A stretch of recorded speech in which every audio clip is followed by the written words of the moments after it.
Bom dia, boa tarde, boa noite. O nosso grupo é sobre o grafeno. A gente vai falar um pouco sobre a espectroscopia Raman e microscopia de força atômica. Os integrantes do grupo sou eu, Caetano Carvalho, o Paulo José, a Mariana Fonseca e a Thaís Campolina. De início, a gente vai falar um pouco sobre a espectroscopia Raman. Primeiramente, eu vou falar um pouco da história de Raman.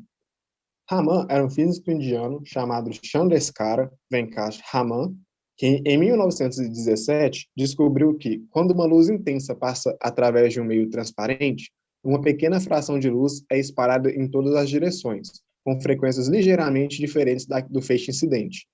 Em 1929, Raman recebeu o Prêmio Nobel de Física pela descoberta, devido ao feixe de luz que, para ser desviado, ele entra em colisão com outras partículas presentes na amostra transparente. Aqui eu vou falar um pouco sobre o equipamento.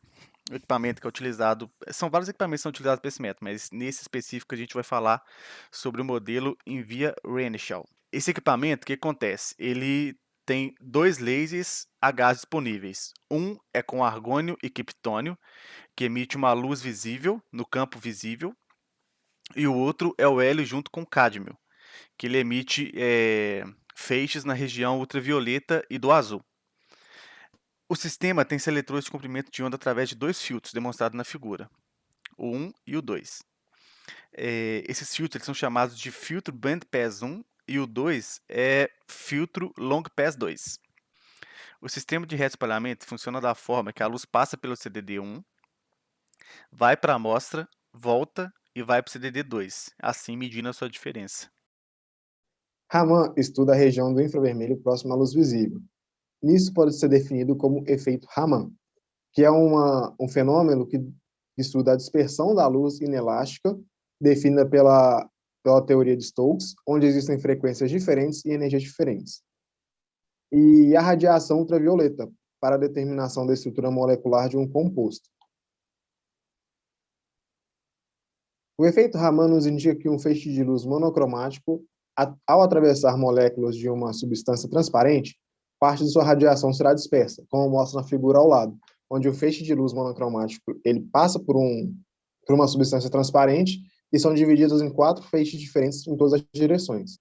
Os deslocamentos são medidos a partir de uma linha de excitação até o nível vibracional, que é a zona tomada como zero numa escala relativa de uma frequência.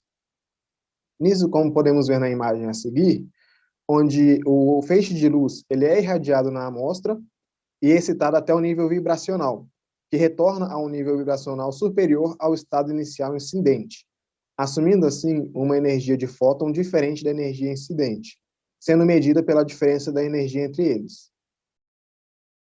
Aqui a gente vai falar um pouco sobre a caracterização do grafeno. Em um estudo de espectroscopia, é possível ver e analisar os picos de material estudado e também identificar o que são cada banda apresentada. No exemplo do grafeno, são identificadas 4 tipos de bandas, que são elas: a banda D, a G, a D' e a 2D. A banda D é conhecida como de desordem, defeito ou ainda banda de diamante, podendo apresentar ligações sp3 ou desordens na ligação de hibridização. Os espectros Ramans de materiais à base de grafite e grafeno são como as bandas G. As bandas D' também são relacionadas a desordem ou defeito na estrutura. E a banda 2D é utilizada para a identificação do grafeno ou camadas de grafeno. Aqui temos uma comparação de 2 resultados apresentados sobre amostras de grafite, nas figuras ao lado, onde é mostrado as bandas citadas anteriormente. Vemos que no segundo espectro, a identificação do grafeno, a banda 2D, é mais nítida e apresenta menos defeito em relação ao espectro 1. Analisando a tabela abaixo, a gente vê que o grafite G1 tem um tamanho cristalino e a distância média entre os efeitos menores do que G2. E o grafite G1 apresenta uma medida de largura a meia altura, chamada de FWHM, e intensidade de defeitos maiores do que o grafite G2. A relação da intensidade integrada da banda D dividida pela intensidade integrada da banda G ela é representada por ID sobre IG, que são medidas obtidas a partir de espectros Raman, que indicam qualitativamente que o grafite G2 tem menor desordem ou defeitos na estrutura em relação ao grafite G1. Como a densidade dos defeitos do grafite G1 é maior quando compara com a do grafite G2, o grafite G2 mostra que é uma melhor opção quando comparado ao grafite G1. Aqui, continuando a comparação de resultados, segundo o Hack, algumas amostras de grafite foram utilizadas para a obtenção do grafeno. O método para as amostras G1 e G2, que foi mostrado anteriormente, foi a do método físico-químico, em fase líquida com uso de micro-ondas. No caso da amostra G1, o grafite com diâmetro médio de partícula foi de 2,7 micrômetros, com pureza superior a 99%. E também, grafite com diâmetro médio de partícula até 40 micrômetros tem uma pureza também superior a 99%.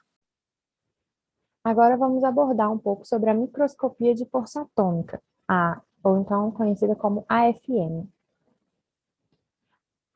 A microscopia de força atômica, ela foi criada em 1981 por estes dois pesquisadores aqui.